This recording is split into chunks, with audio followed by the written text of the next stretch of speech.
All right, so I'm here with Mr. Eric Schiller, and Eric Schiller is a friend of my mom's, and he is a member of the Quaker Meeting House in Ottawa, and a lifelong activist. And so recently, Mr. Schiller here, who is 85 years old, had a bike accident, and he's still walking around and looking healthy as a horse. And yeah, do you want to tell us about your bike accident? Yeah, well, my bike accident was a shot across the bow. Um, I uh, I had to mention helmets because everybody else. Well, I did not have my helmet on. I was going Dutch because we biked in Holland. No one wears their helmet in Holland, and I prided myself on driving defensively, always looking out and therefore avoiding accidents. It only takes one time, one mistake to shoot that theory to pieces. And I was just around the corner, and all I remember, here's my view. I'm going to my natural food store to get some food, and boom. And when I wake up, I was knocked unconscious. About 40 minutes later, a bunch of medics are doing things to me, and I think I'm in an accident, in an ambulance. Um, what happened was that at the two-way stop street, a car went through and didn't look and see anything, and I was thinking of something else, going to the store, I guess, and I wasn't looking. So that's a perfect recipe for an accident. Two people not paying attention, whoop, and I was knocked unconscious, rib broken, slight. My face was all bashed up. Without a helmet, this is not a good thing. I had a slight bleeding in my brain, but they said, "Thank God you are so lucky. It's healing itself." So this was a close, near-death experience, and it definitely made me think, "Whoa, maybe I've still got a few things to do around here." After that warning shot. Well, it's quite Yeah. incredible, really. I mean, you're 85 years old, and this was not a long time ago, eh? How long was No, it this? was too much. It was February. It was January 5th and 6th. You know what was happening then? They were having the votes in Georgia for the two senators, and then the 6th they had the rampage at the U.S. Capitol by the Trump supporters. So Yeah. this was all in the news when I was in the hospital. So I remember the date, January 5th and And 5th so you're and 6th. 85 years old, biking around in Ottawa when I it's 30 or 40 below. Here's the thing. I bounced off the car. If I'd have been 1 second earlier, the car would have hit me on the front. That'd be the end of it. But I bounced off it. People who heard it said it was a big bounce, and there was 3 to 5 police cars, an ambulance, and a fire truck. It's quite a scene. I don't know, but that's what people It told me. There was sounds something like else. it. And how long was it before you got back on your bike again? Oh, just a couple of days, actually. I was in the hospital just 2 days and one night because they tested me all over and said, "You are a lucky soul. You're still okay." And within the next week, I was biking. And I bought a helmet. And sometimes I wear it. Sometimes I don't, too. That's not good, but anyway, lesson learned. That's amazing. Well, I consider myself blessed to be here sitting with you, and yeah, I think that yeah. So you called it a near death experience, and yeah, it sounds like you easily could have died. How does it make you feel about your own mortality and the great beyond? Yeah, that's a good question. Uh, I've always thought, and I'm ready to die, and what is beyond the death, I'm not sure. All humans hope that it's not total extinction and there's some future life, and perhaps there is, but I don't know. I've never been there, and I really haven't talked to anybody who's been there and come back. Although some people said they got glimpses, they have. When I said I had a near-death experience, I don't recall being seeing paradise and coming back. It's just that I almost died. Uh, so I'm ready to die, and that's fine. But you know what? I'm thinking more, and I'm trying to draw some meaning from that. Uh, you know, the existentialists, and I'm a bit of an existentialist. Soren Kierkegaard, for example, said, "All our fears, all our angst, all our worries are summed up in the fear of death." And when I first heard that, I said, "Oh, come on. I'm not afraid of death. I talk about it all the time." But then I realized, you know what? When I talk about death, I don't know what I'm talking about. I have never experienced this. And existentialists say if you haven't experienced it, you really don't know it. So don't go talking too much. So that's true. The real fear, once you battle the fear of death and maybe embraced it or welcomed it and realized it's the way it is, then you're ready for anything, including a possible extinction of your species. The environmental crisis, this is big with me. I think this is the topic of our age. Not only that it's with a high probability coming, because our ability to ward it off is getting less and less all the time, but then the challenge becomes, okay, if that's true, if the environmental crisis is coming, what are we going to do about it? And then you talk about coming to grips with that existential angst, which is the fear of death, the fear of your species' death, and saying, look it right in the eye and say, okay, I understand it. Once you've come to that, it's kind of a Buddhist-like thing. You say, okay, what am I going to do about it? And that kind of is my basis for action now. That having admitted that we're probably on the road to environmental catastrophe, then I'm ready to do some action. Because I'm not doing action. Maybe my actions won't avert it, but I'm still going to do it. And that's my therapy. My therapy is doing what I can while I'm still here. Beautiful. Yeah, there are lots to respond to there. So you talk about the ecological crisis, and you know that I'm an environmental activist, and you know, like a year and a bit ago, there was train blockades all across the country in solidarity with the Wet'suwet'en and their fight against pipeline. It was really like a high point for the environmental movement, working in solidarity with the indigenous sovereignty movement. And then, and then this health crisis came along, and, it almost completely wiped all of that activism out.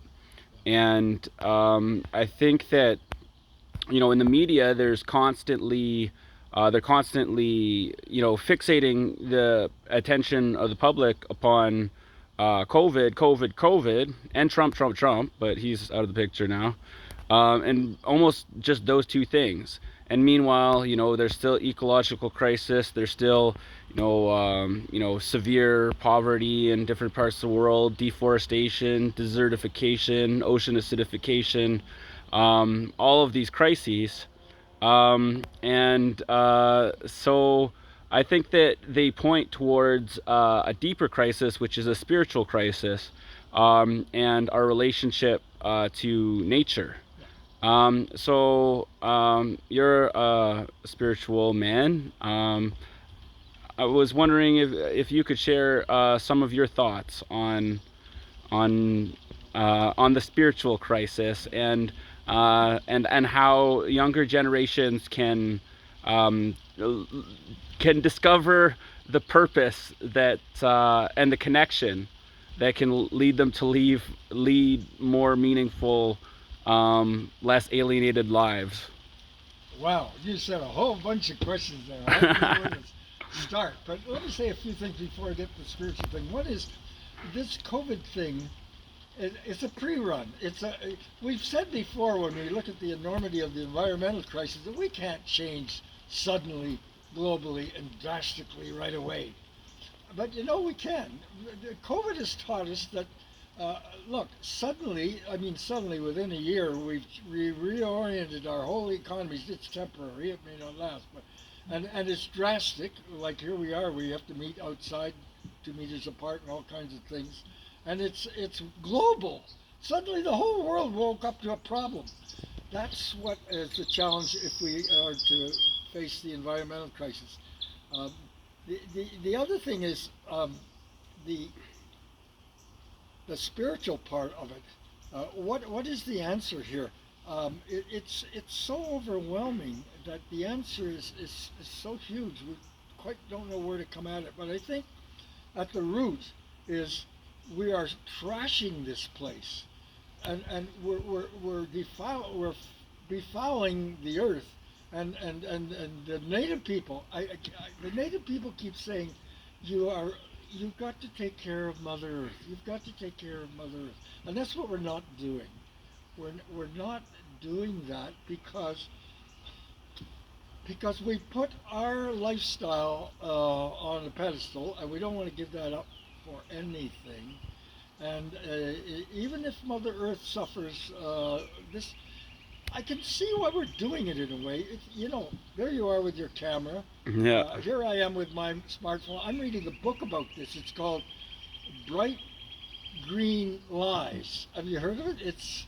No, I It's a haven't. bunch of uh, environmental radicalists that say even our efforts that we have solar panels on our roof, we have an electric car, I drive my bike everywhere, that alone will not do it even.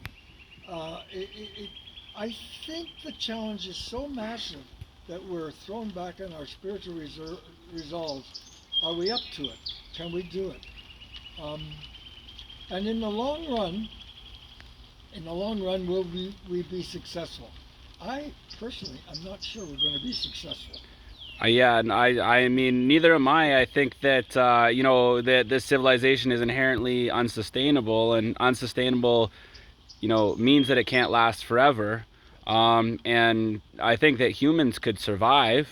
I don't think that extinction is necessarily gonna occur, but I think that when the globalized trade system that billions of people depend upon starts breaking apart, then yeah, there's going to be a lot of people that are going to have a very hard time surviving. Yeah, this is the other thing. There's 2 points there. Yeah, we may not. The system as it is not going to survive in the state it's in. It's going to be a radical change of some kind. But we are sitting here as part of a privileged minority in an affluent bubble. There's a whole other story about the people who are outside and that are not the privileged affluent ones, and that's a whole other story. And they're the ones that are going to suffer first. Um, I think if it's true that the probabilities of resolving this environmental crisis are not great, we're going to work away at it, but we may be working at an impossible mission impossible. So how are we personally going to live? That comes down to the spiritual thing. What am I? What is my spiritual motivation? Why do I get up every morning? What am I living for? And I'm thinking of a man who lived through a hellish time. His name is Viktor Frankl. He lived through the Holocaust. He saw hell on earth. He lost his mother, his father, his wife, and his brother. They all died, and he survived. And he came out of it with a sense of meaning. And I say we're looking at something. Our future Holocaust is down the road. It's the environmental crisis. And what is the meaning? The meaning he found was I search for meaning. I got to find meaning in all this. And you might say, well, what meaning are you looking for? Well, the existentialists say, when you find it, you will know. Every person has their own meaning, and they will find it, and it will keep them going. So I am searching for meaning. My meaning is to keep sane in the midst of all this and to Yeah. do the best I can while I'm still alive. That bicycle accident said, you might not have many more years, but the the best thing you could do is to work at the issues and forget about whether you're going to be successful or not. Hopefully you will be, but it's the worry about I don't know what the future. No, I don't know what the future holds, but I'm not going to stop struggling away because that's my meaning. Viktor Frankl's book is called Mankind's Search for Meaning. Uh, that's more important than searching for happiness. By the way, I got to think about happiness. Some people, the pursuit of happiness is a lousy goal.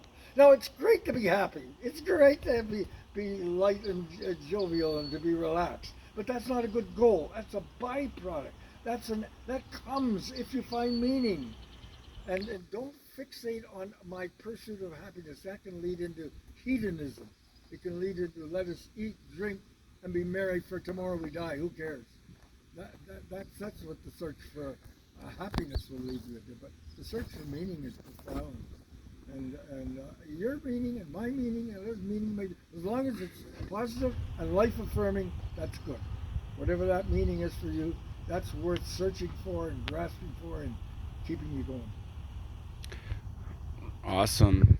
Yeah, I'm sort of yeah. I think you know in the Epic of Gilgamesh, Gilgamesh sees his friend die, um, and then realizes that he's going to die, experiences terrible fear of death, and then tries to attain immortality, realizes that that is impossible, and then decides that the best thing that he can do is to live a heroic life, so that he leaves a legacy where people will remember him for his deeds, thus achieving a symbolic immortality. And I'd say that he did a really good job, given the fact that we're talking about him 6,000 years later, or however long it was, assuming Gilgamesh was a real person. But my point here was, well,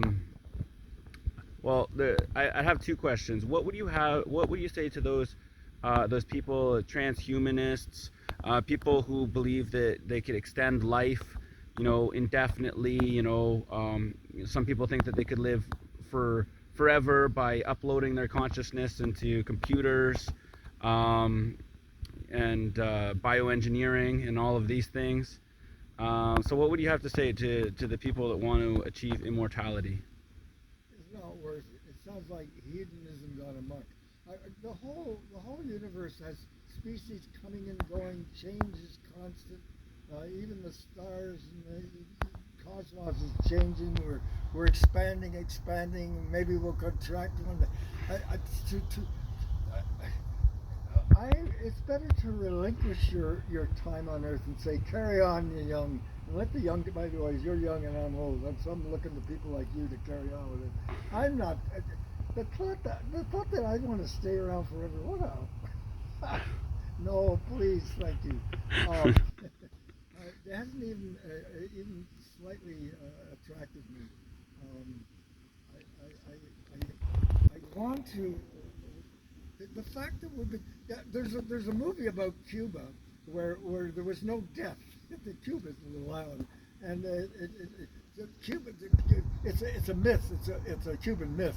There was no death, and finally the island got so crowded there was nobody room for anybody to move. And say, holy smoke! If this keeps up, we'll start killing each other just to have a square foot of space. So then God, who was a little teenage girl, came out and said, I believe we need a solution here. I'm going to invent death.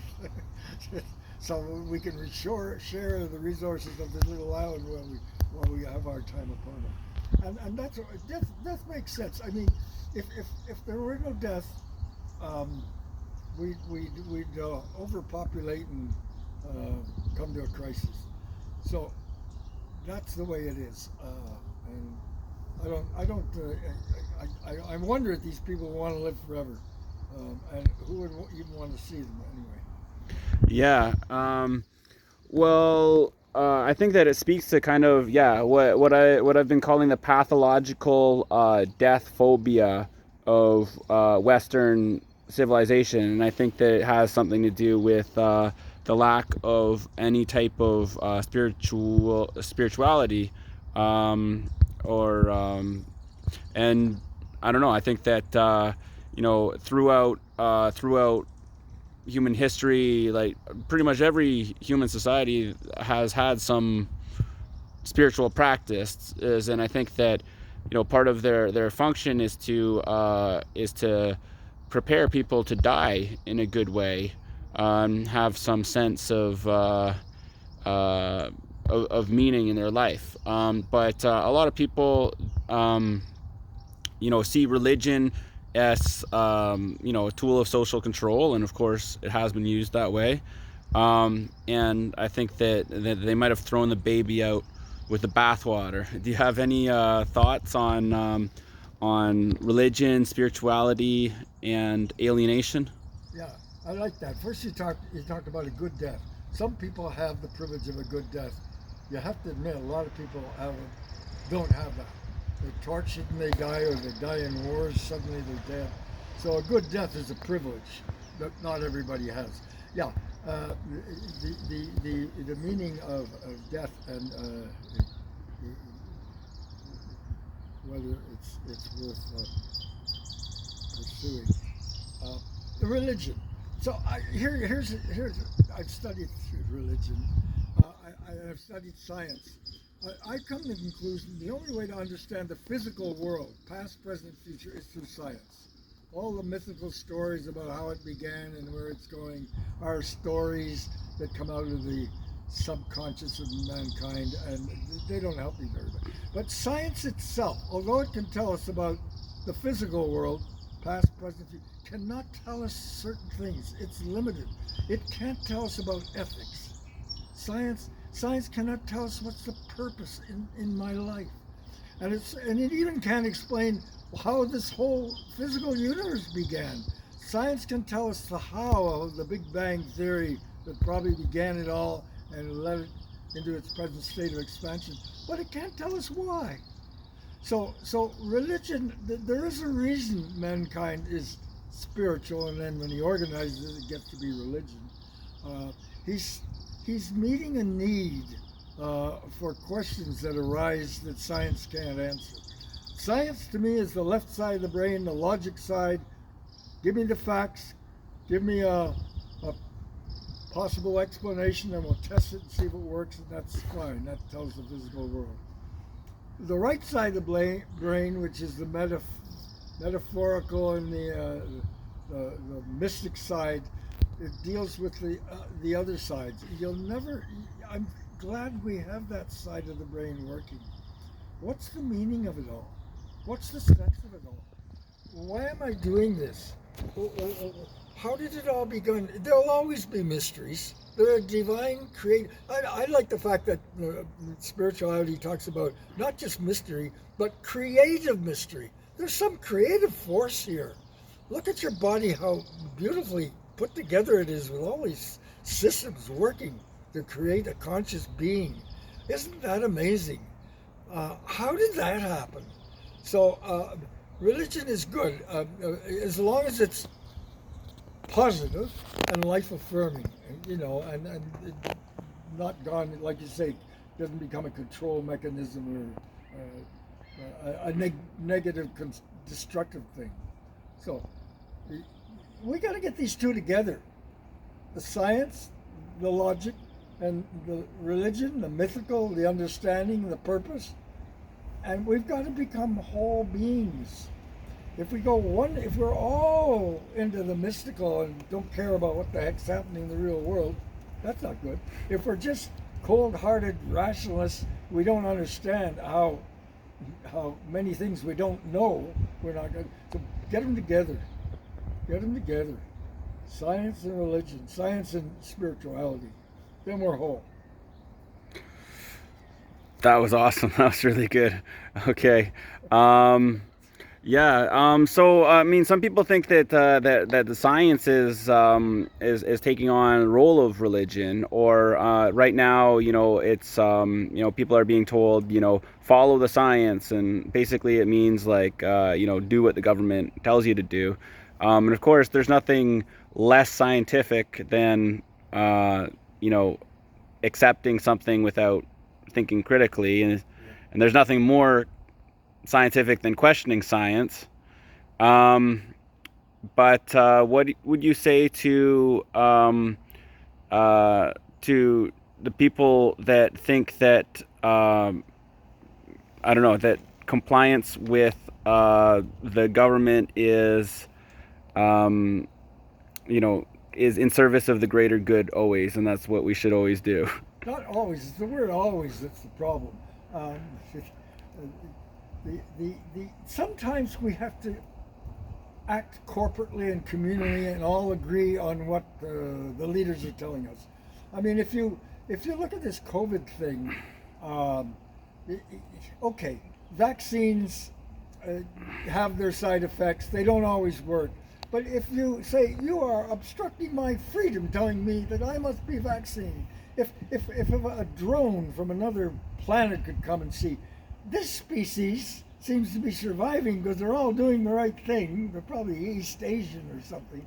And when the leader says get your mask on and distance yourself, don't do it, they all do it. But this species here in the West, they're going crazy. No, you're obstructing, and they're not doing well until they come up with their technological fix, which is scientific vaccines. Um, we someday we shouldn't always agree with the government, but occasionally we have to make a risk assessment and say, you know what, when all said and done, it's probably better that we all try and get vaccinated. This is only a temporary solution, but if we don't solve it, we'll be in a mess. So I'm sort of moderate here. Obey the government when it seems to be life affirming and positive. But if they're going crazy and doing things that increase inequality and the rich, when the rich get richer, I don't, and the poor get poorer. There all kinds of studies show that all kinds of bad things happen. So don't agree with the government when it's becoming under the control of the rich, the corporations, and oppose it. Oppose it in all kinds of ways, especially environmentally, like you've been working with the native people and protecting the land. Somehow we've got to rein in this corporation industrial complex that thinks that if we just extract more and more and do more and more technology, we'll have a better and better life. No, we won't. It's got to be massively regulated, and that often probably involves opposing the government. Um, and it's tough to know when to do it and when not to do it. I mean, this I've been vaccinated. And some of my I will not mention, some of my in my family are thinking, I don't think you should worry about it. There's something going on with this. Their vaccination firms are making a fortune. Yes, they are. They're making a fortune selling their vaccines. Nothing is so simple anymore. Corporations make money doing things. Sometimes they're helpful, many times they're not. And for everything, you say, what's the risk here? What's the risk of having my vaccine, getting some protection, or not having it, and defying the corporations? Risk assessment's pretty important. I think we do it all the time. Yeah. Okay. So we're almost to half an hour. So I'm gonna probably I'm gonna ask maybe, well, at least two more questions because I haven't asked you about the civil rights movement, Yeah. and that's probably a big topic. But I'd love to to take down some memories of the civil rights movement in the '60s and '70s for posterity. Yeah, the 60s was a wonderful decade. For some reason, well, the reason was that we had an economic boom. That's important. The stupid Vietnam War was going on at the same time, which is probably the worst war I've ever come across. We were defiling the land and the people just for some extreme attempt to stop communism and expand the great American view of life. I say that because it was in the States at the time. Uh, and at the same time, we had the civil rights movement going on. It was a turbulent time. And at that time, I would say, I was at UCLA in California, and most students seemed to be very concerned about human rights, the war. We hadn't quite got into the environmental thing yet, but it was coming. Like Carson wrote her book, The Silent Spring. That was coming too. Um, so we mobilized when Martin Luther King came to UCLA and gave a speech, and boy, he could give a speech. And he asked for volunteers to go to South. We went to Georgia. Many people went. A group of about 40 of us went, and we got involved with just simply trying to get black people their civil rights to vote, education, and we did things that I look back and said, did we do that? I mean, we got beaten up, we got thrown in jail, we got, but we realized we weren't even afraid. And that's young people are like that sometimes. They're not afraid. They should be. They probably get themselves killed. But on the other hand, in the '60s, you didn't have this massive gun violence yet. People beat you up, but they didn't pull out a gun and shoot you as often. It's really amazing. This gun violence thing has changed everything. I think if we tried to do now what we did then, it'd be a different story. So it was a wonderful time, and you know we did see changes. We saw the Civil Rights Act, we saw the Voting Rights Act. Eventually, we saw the war in Vietnam come to a close. I quit my study. I was most of the time I was studying down there in Kent State in 1974. Students were shot and killed opposing the war. A whole bunch of us just dropped our books and said, "That's it," and we all went out in the streets. But eventually, the Vietnam War did come to an end, and it was mainly due to the resistance of the Vietnamese, but definitely part of it was the massive resistance back home of the students and others in the United States. So I think from that we learned, you know what, if you get fired up and united enough and go in the streets, and you can actually see change. And I guess that's what we still have in our heads, why we keep doing it. But the trouble is, the Vietnam War went through, what, 4 presidents and years to bring to an end. It doesn't happen easily. It takes a hell of a long time. But there is a possibility that some change will come. And that's what we learned in the '60s. Okay, that was awesome. Okay,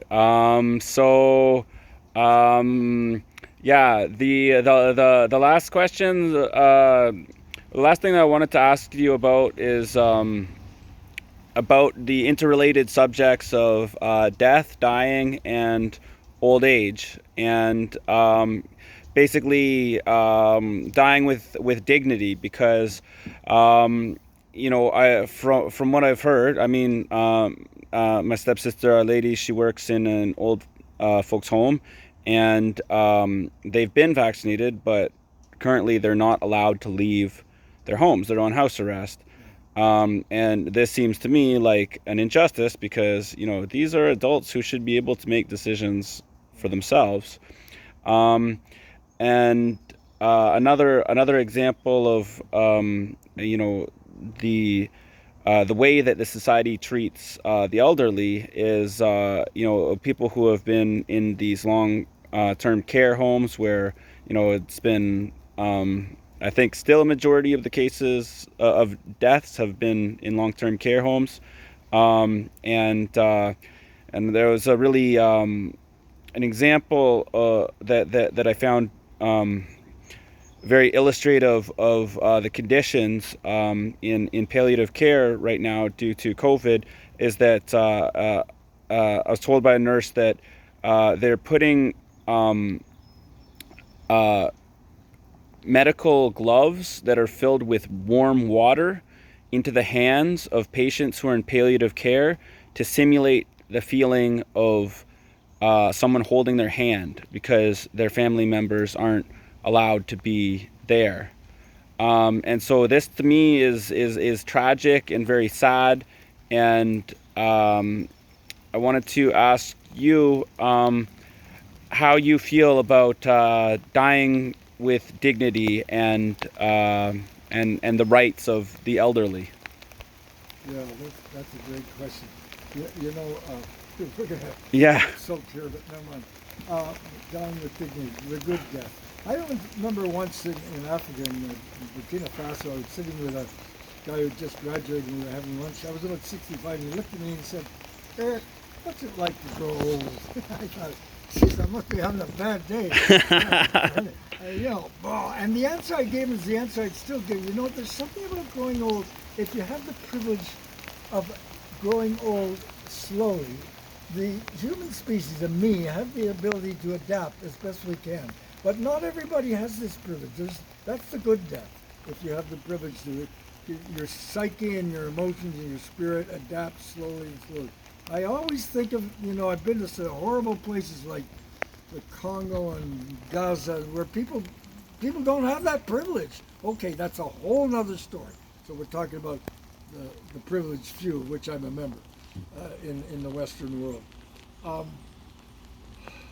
yeah, I think the thing is, I'm sitting here healthy and privileged like hell. So my answer is, is colored by that.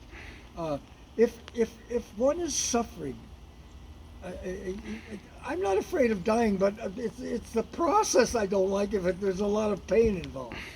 Okay, and then you're thrown back onto uh, philosophy that maybe got you ready for this.